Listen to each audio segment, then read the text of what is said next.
Welcome to Games from Folktales, a podcast that mixes historical research and tabletop role-playing settings. I'm your host, Timothy Ferguson, and this is Fragment Week, where I send out ideas I haven't quite been able to land into the Ars Magica community so they come back weird, strange.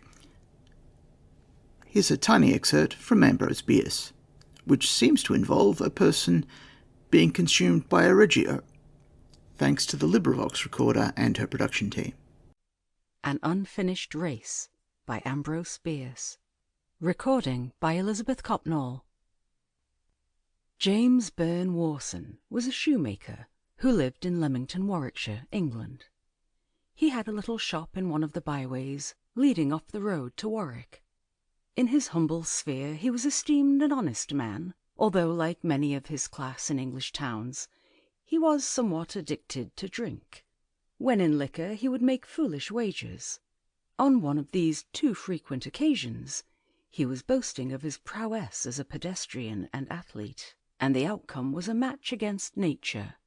For a stake of 1 sovereign he undertook to run all the way to Coventry and back, a distance of something more than 40 miles. This was on the 3rd day of September in 1873.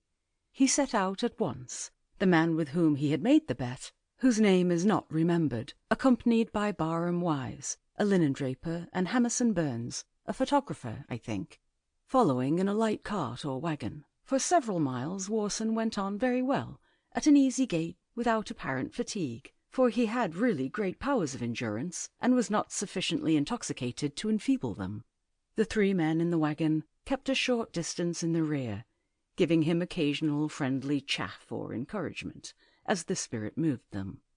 Suddenly, in the very middle of the roadway, not a dozen yards from them, and with their eyes full upon him, the man seemed to stumble, pitched headlong forward, uttered a terrible cry, and vanished.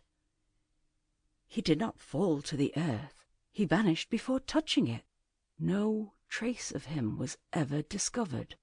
After remaining at and about the spot for some time, with aimless irresolution, the 3 men returned to Leamington, told their astonishing story, and were afterward taken into custody. But they were of good standing, had always been considered truthful, were sober at the time of the occurrence, and nothing ever transpired to discredit their sworn account of their extraordinary adventure, concerning the truth of which, nevertheless, public opinion was divided throughout the United Kingdom. If they had something to conceal, their choice of means is certainly one of the most amazing ever made by sane human beings.